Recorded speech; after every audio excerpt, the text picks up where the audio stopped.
Welcome back to the McCoy Leadership Podcast, elevating your impact through valuable insights and conversations about leadership.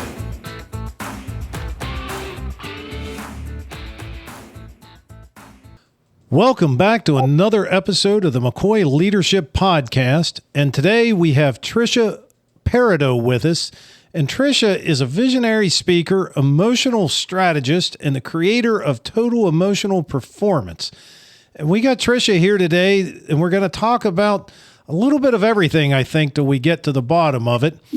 But we're going to talk about how we can be very successful, but yet falling apart, and maybe how we can avoid some of those things. Tricia, thank you for joining us. Welcome. And tell us a little bit about yourself and how did you end up being an emotional strategist? Well, thank you so much for having me, by the way. I know that I've already shared, but I am very grateful to be in this space and speaking with you and to anybody that is listening.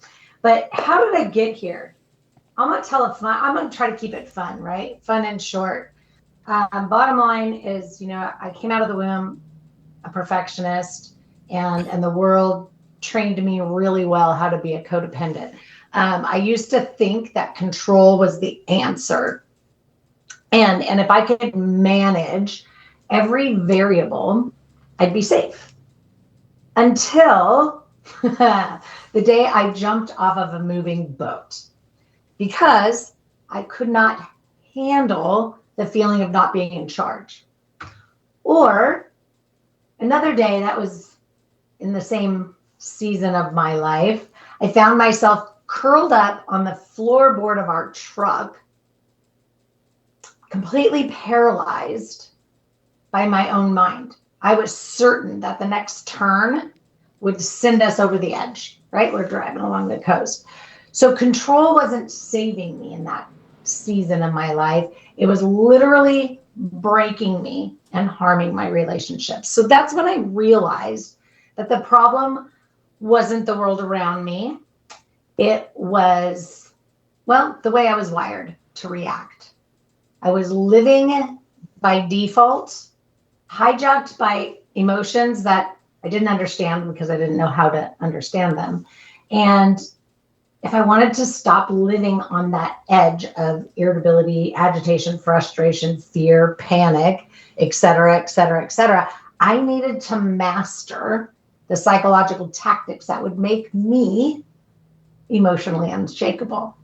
So that's exactly what I do now, is I help high achievers, homefront CEOs, all the things, right? Go from this reactive space to emotionally agile so that they can stop being at war with themselves and finally lead their lives the way that they would prefer to see them experiencing it.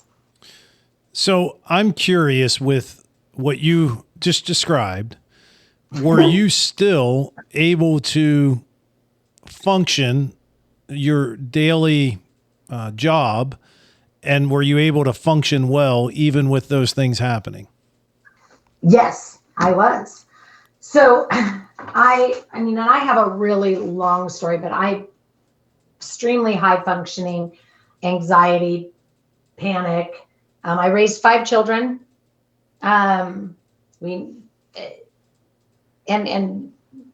went through lots of struggles and battles. Our oldest daughter had leukemia, and my husband traveled, and so it was juggling all of that, and so the functioning was always there. Again, it was more so in spaces where I wasn't the driver, I wasn't the one leading the way, I wasn't right in that executive position at the time. I was a passenger at the mercy of somebody else. Insert my spouse, poor guy. Like he's wonderful. We in fact are getting ready to celebrate our 25th anniversary, and poor guy had to just deal with my fear. But it just illustrates, right, that we have these internal control needs. So I was highly functioning on the outside, right? got everything done. Everybody was like, how do you run such an efficient home, juggle because I've been a self-employed since I don't know, I want to say I was 28 years old. So I've been self-employed for a long time. And so I've always been able to do that. And it was just in those spaces. So how do you juggle that? And it was just keep going, keep going, keep going. As long as I was the one in control, I was the one in the driver's seat, I was the one delegating, I was the one creating the systems and the strategies and the routines. It was fine until somebody wanted to push back. And then I would dig my heels in to prove I was right. And then, of course, there was also the negative coping, whether it was the 6-pack of beer on the weekend to unwind, to say, okay, I'm done, I'm checking out, I need Saturday to myself. Or it was going out shoe shopping, right? Like, oh, that was a biggie. Or even just leaning into sugary treats, right? Like it was always this external something was the thing that I sought. And sometimes it was exercise, right? Like, oh, I got to go for a run because whatever my reason was. And so I noticed that a lot of how I was experiencing living was being dictated by things that were outside of me, things that I didn't have control over. And it was just wreaking havoc. So all the things that you just mentioned, if I walk down the street and talk to 10 different people, I'm going to hear most of those same things. Yeah, my job's a little bit stressful, but I'm really good at it. And yes, on the weekends, I gotta sit at home and have a case of beer and watch football. Or, yes, but I go to the gym every day at 6 a.m. and I get out my frustrations, or I run, or whatever the case may be. And 90% of people would say that's normal. How many times does somebody have an internal conflict that they are able to rationalize their way into, well, this is just normal. It's just part of who I am, and they never do anything about it? Oh, well, I mean, if we want to get into statistics, right, like we can look at 72% of professionals, 89% of women, and 69% of stay-at-home parents are emotionally exhausted. So anything that they're utilizing for coping, right? I always talk about what ifs, control freakouts, and coping crashes. So if we look at that and we say, so I'll just take you directly into how I would, direct a client, because I think that it's easier. So if I have a client that's consistently being derailed by, I don't know, other drivers on the road during the commute, or the team below them being inadequate, frustrating to have to, I don't know how many different ways I've got to explain this, right? Like, blah, blah, blah. Well, I should be able to explain it one way. Well, you got 10 different personalities. And you know what? Like, it's okay that I drank a case of beer on Friday nights because Saturday I get up and go run. So what I talk to people about is having that ability to sit in and move through. So we've got to give attention to whatever the emotional issue is first. So I'm not saying don't go run. I'm saying if you're frustrated, don't go run to avoid the frustration. I'm saying we need to sit in that, right? How much of this is about me and for me? How much of this is being created by something somebody else did, said, or thinks, or feels, or whatever? And we have to keep those things separate because we're all unique individual beings. So if you have a differing opinion, a view, or a need than me, I need to accept that. I need to let you have that. And we say, okay, cool. Perhaps we need to have dialogue. It doesn't need to be, nope, you got to come my way, or you're wrong, or, whatever that ends up looking like. And it's so unique for each individual. But we have to learn how to, take a minute. And I have a few core daily practices we utilize. core non-physical feeling check-in, which when we get good at it, right? Like I do it in between everything. It takes me less than 60 seconds and it allows me to leave things where they need to exist. The last 60 seconds, I can't take back. I can't do it over. So I just have to, constantly be moving forward. It's that ruminating, the wallowing, the languishing, the carrying it with you. Oh my gosh, this person on the freeway was tailgating me all the way, yada, yada, yada. Now we're talking about it around the coffee maker. We're still talking about it around the water cooler at lunch, and we're going to tell our husband all about it at night. And because we've managed to stay in that energy, every other little thing that didn't go our way along the day is going to get added to that. That's an external locus of control. So we want to bring it to an internal where it's like, okay, there's things going on in and around me. I choose how I experience them. I choose how I respond, that kind of thing. So I found out a long time ago that apparently there are a lot of other people in this world other than me.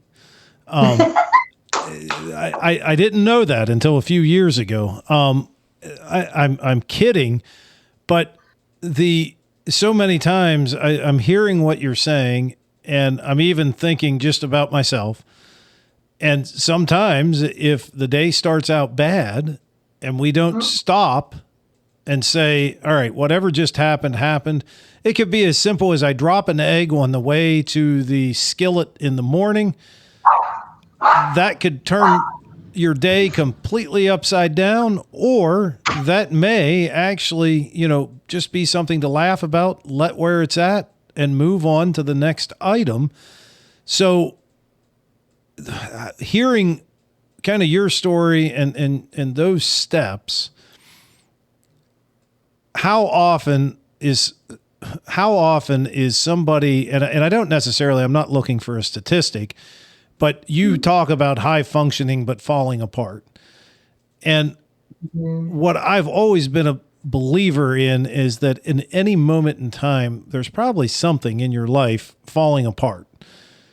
And how do you live with that and start to move past that you can choose your reaction? Now, you mentioned that you kind of have a little process that you go through. What do you recommend to your clients as far as, and I would imagine it needs to be different depending on the person. But what are your thoughts on how do you start that process of stopping it right then and there, whatever it is that happened, let it there?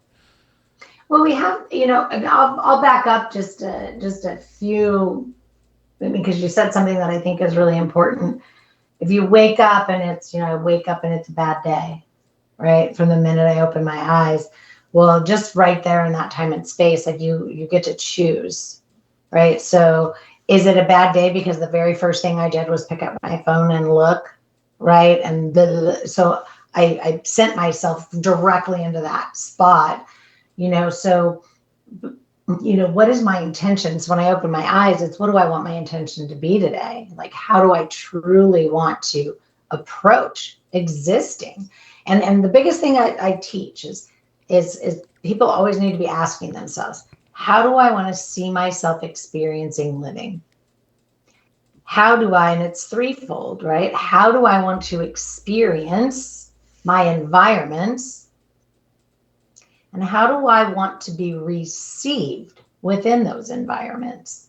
So, because it's intertwined.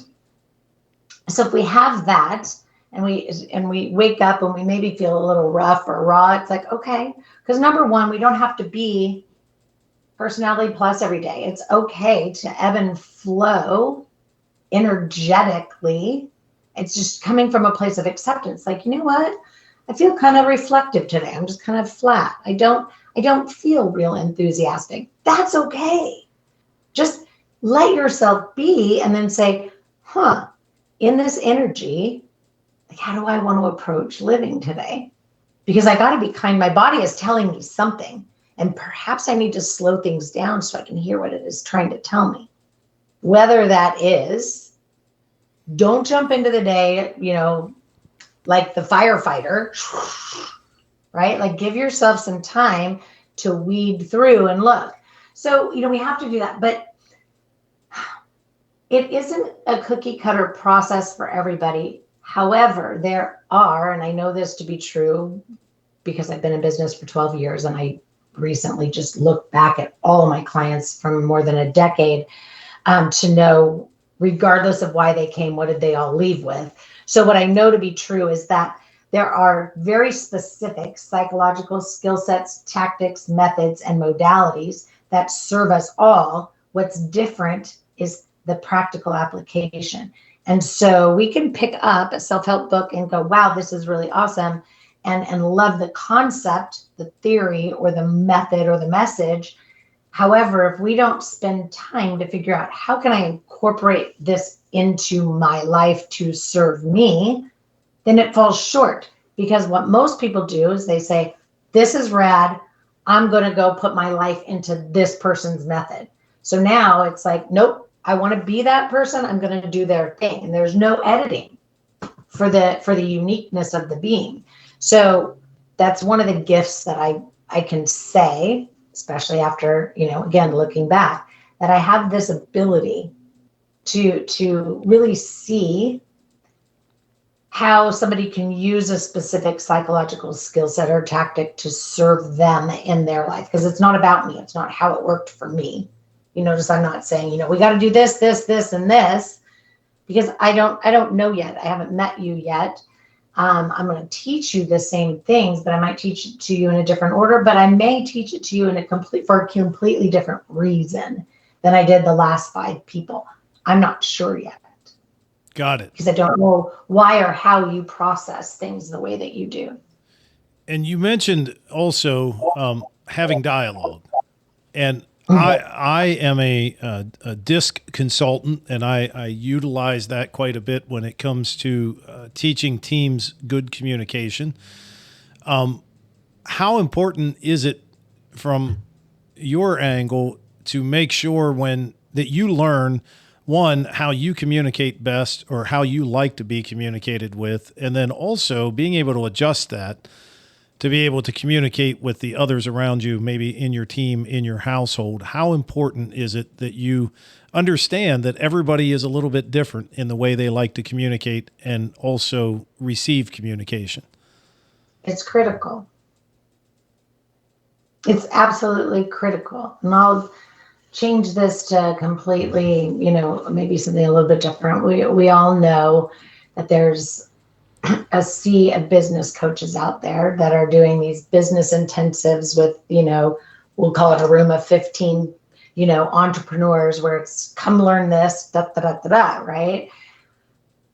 And their messaging that they put out to draw people into whatever it is,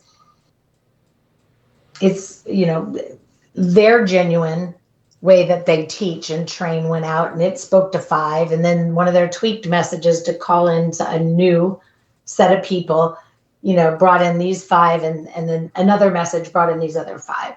But so now we've got 15 people in this space, and 5 people are taken off, right?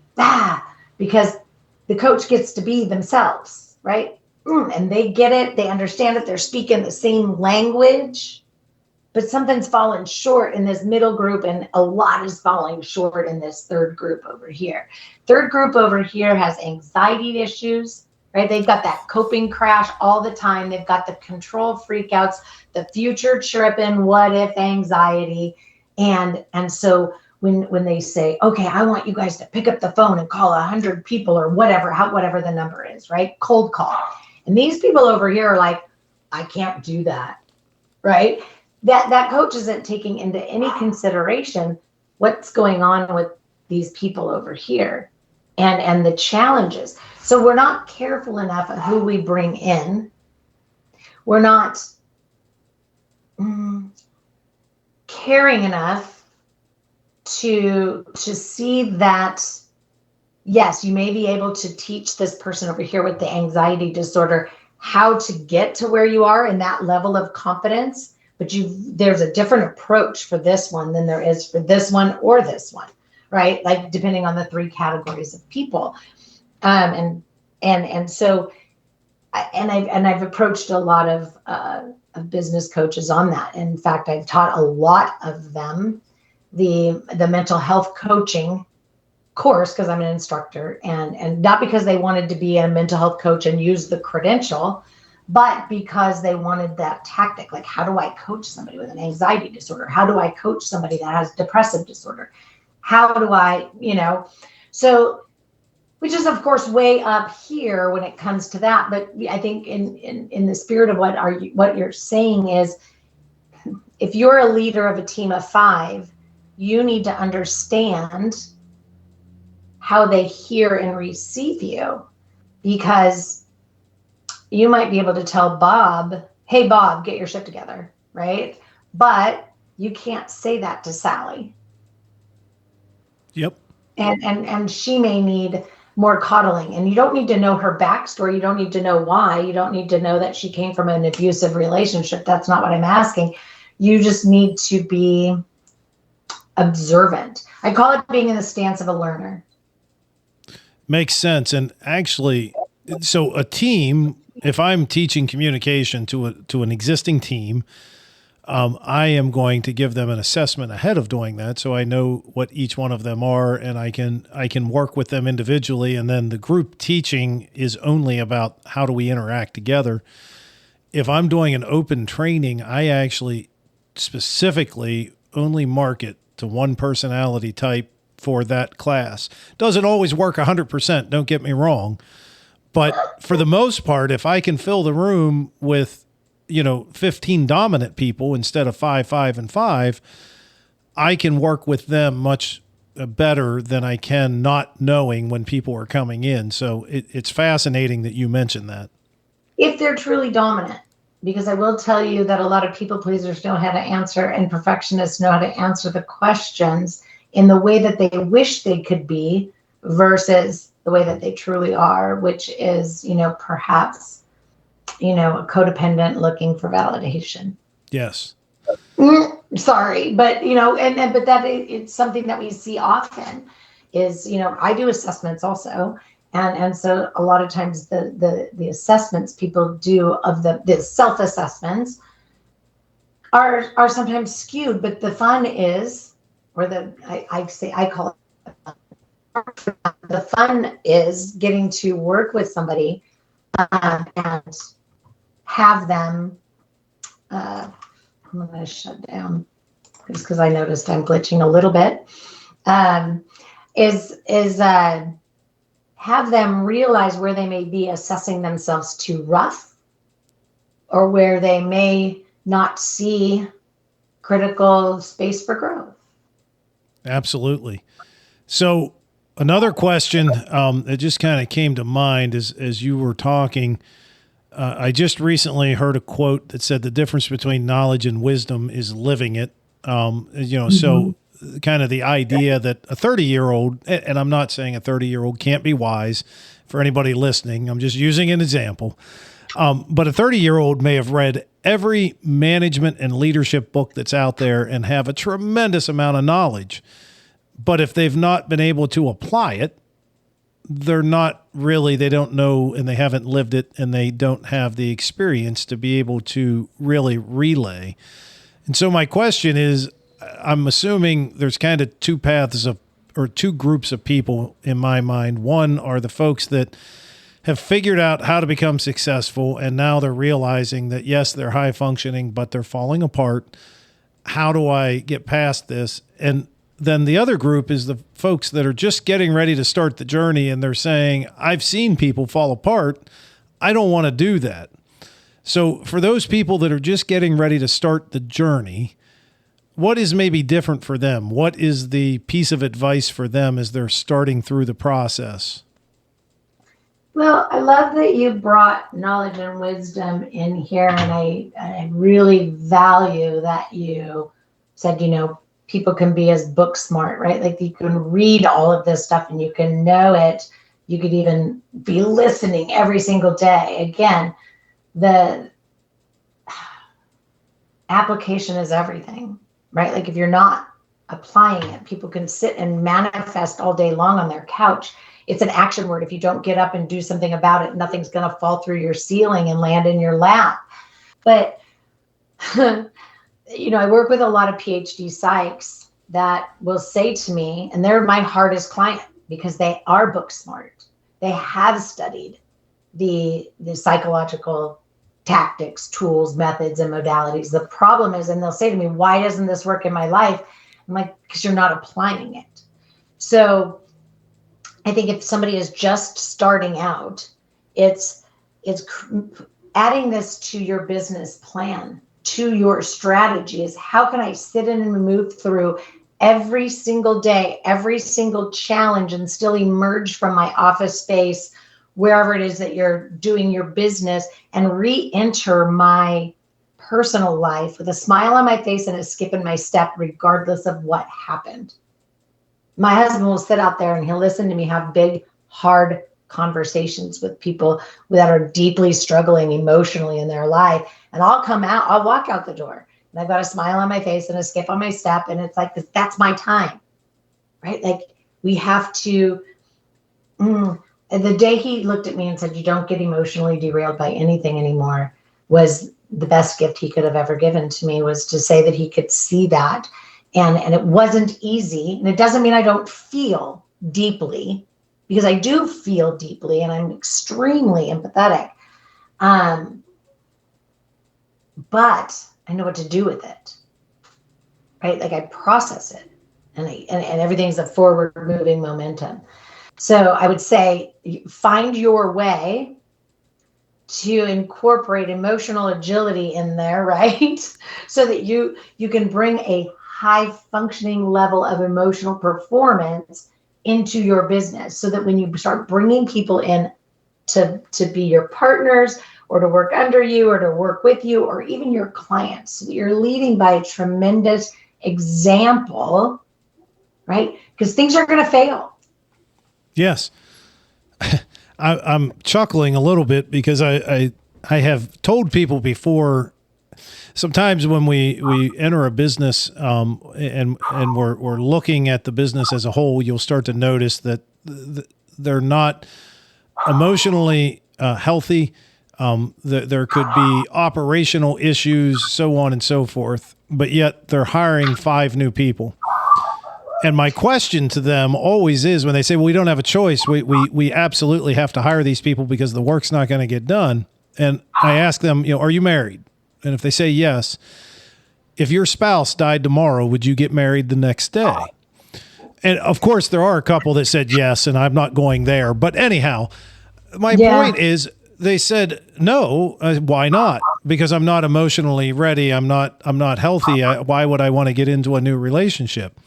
And so, in my mind, it's that simple. So, kind of around that question, and you just said as you're bringing people in, if you're really busy and the business is making all kinds of money, is it okay? And is it going to help you to continue to bring new people into a bad situation if you know it's bad?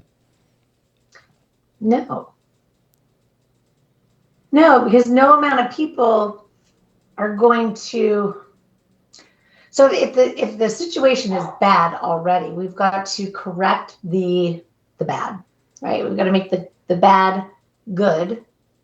And in whatever way, shape, or form that is. And so that has to be made right before adding more, because the negative, you can add one negative person or one negative thing into a sea or 10 into a circle of 10 people, and that it's going to breed negativity quicker, faster than those 10 people are going to be able to turn around that other person. Does that make sense? It does make sense. And I just thought it was a valid point, because a lot of times I think people they get confused in their minds maybe and think that making more money is always the answer for the company, thinking financially. Yep, more profit is always going to be better, and I need these extra people. But typically, if there's a problem when you're making $100,000, when you grow to 10 million, the problem's only going to get larger. In my experiences, it's not going to diminish and get smaller. You've solved a really big problem of mine about explaining that application is so important. I bought 3 gym memberships, but I still don't have a 6-pack. And I just realized I actually have to go. I thought if I just got the membership, it would automatically happen. So apparently that's not true. But I'm going to I'm going to choose to be happy about that. So my next question, and I kind of talked about it a little bit earlier, but what are some signs that people are starting to be emotionally burned out? Because I know a lot of people, even myself in the past, nope, I can work 20 hours a day. I can do all of these things. I can still be a parent. I'm not burned out. So what is the sign that, hey, you're starting to have emotional burnout? It's time to think about what you're doing to your body. Well, I'll toss out some generals, right? Because everybody, again, is a unique amoeba. My burnout, looks different than most people. My burnout is usually low energy. But I am also have trained myself highly to notice. So if I get to a space of low energy, low desire, then I know it's time to spend a day with myself. Nothing else really matters, right? Like I need to spend some time with myself, give me some love. And then it's like, oh, wow, that's all it took, right? But so the signs might look like irritation, agitation, frustration. Like if you're snapping at your 5-year-old who says, look, Dad, look, Mom, look. If you're snapping at them because while you're washing the dishes, like there's an issue. Because, if we're just washing the dishes, like having that ability to put down the dishes and turn and look at the child and give it 2 seconds, then, yay. And I think people don't realize that. Like, we get home and we're like, I am so efficient. I come home and it's boom, boom, boom, make the dinner. I have it on the table, yada, yada. But there's no emotional connection. You could sit down robotically and ask your kids how the day was and then bark some, you got to go study. You got to, do better and then get up and clean and then do some laundry, give them baths and tuck them in bed. That's not being high functioning. It's about truly being present and engaged. So if you're not leaving work at work, even if that's, a room down your hallway, like most of us, right? And I walk out of here and I just don't come back in.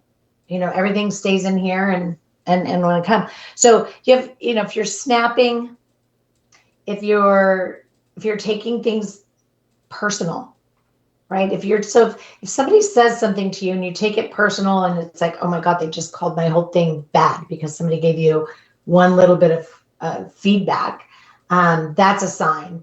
If you are constantly trying to change your approach or your strategy because you're not going viral yet, and so you're bouncing from one idea to the next, like, you're in a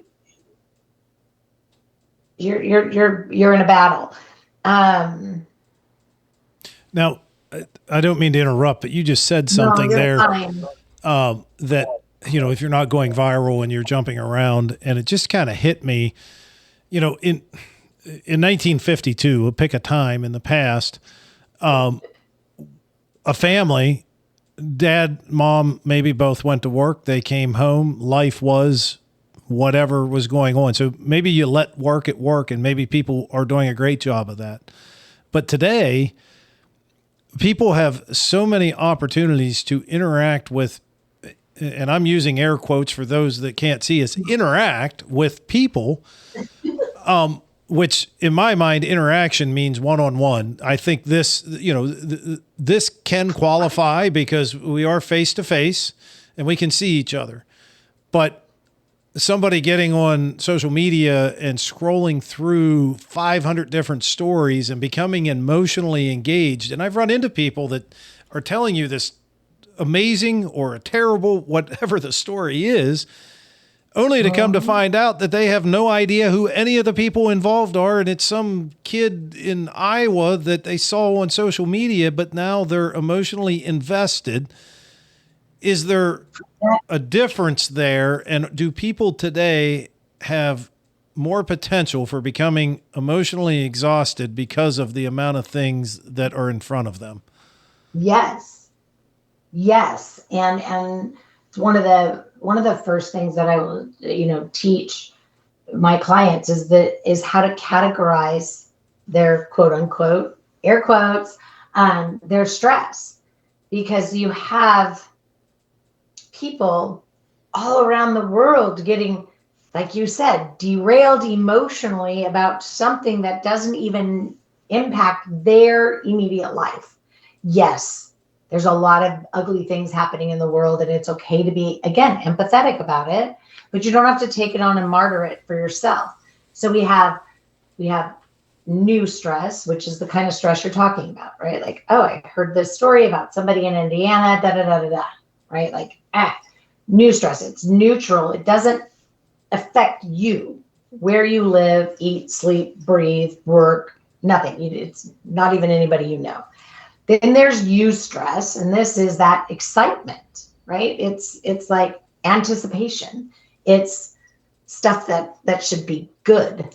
And then you have distress, right? The things that are distressing. And so if we don't categorize things right, number one, then everything is distressing. So I have clients that are like the news, right? Like, oh, my husband wants to watch the news all the time, and it stresses me out. I'm like, that, right? You're allowing something that he wants to distress you.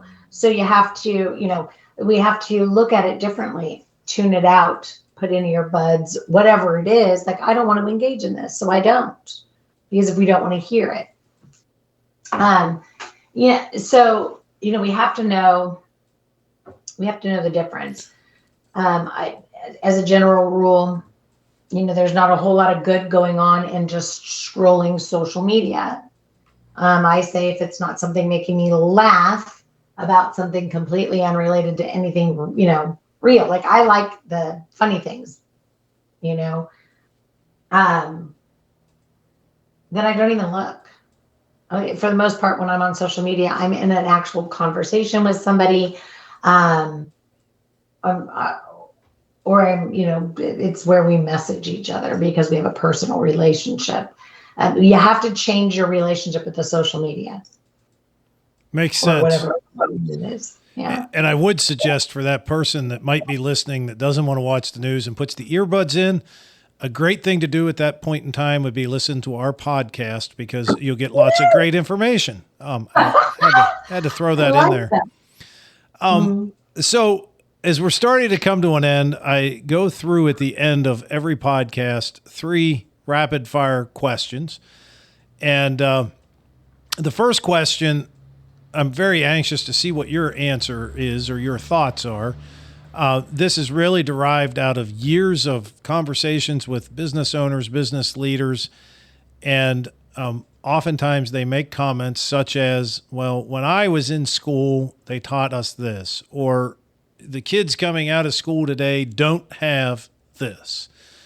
And I thought, what a great opportunity to ask leadership experts around the world if we could put school administrators from across the world all in one room and right in front of us. What would be your one piece of advice of something that we could add or enhance the education of students that would turn out better, well-rounded folks ready to go to work and the next round of leaders in the world?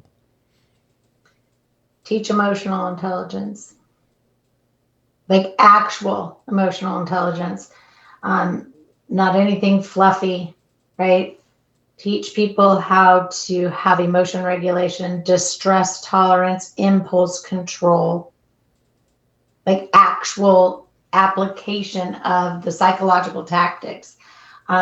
Teach them what a truly balanced life is, not home, work, and health. It's so much more than that. There are at minimum 14 categories we should be looking at when we're teaching our children. We need to teach our children their locus of control so that they're not growing up dependent on external validation. So do we need to give them gold stars? No, we want to teach them how to say, I'm proud of myself for doing such a great job on that. Wouldn't that be And great? not need that pat on the back. That's what, why we spit out an entire generation of entitlement or entitled children, because they're like, look at me, I did this. People told me how great I was my whole life. I'm not saying don't tell them, don't tell your students. I'm not saying don't tell your students how great they are. I'm saying we need to learn how to do it differently so that they don't need it from us. Makes sense. So, second question is, what is your go-to book that over the years you have continually went back to that has provided good insight for you?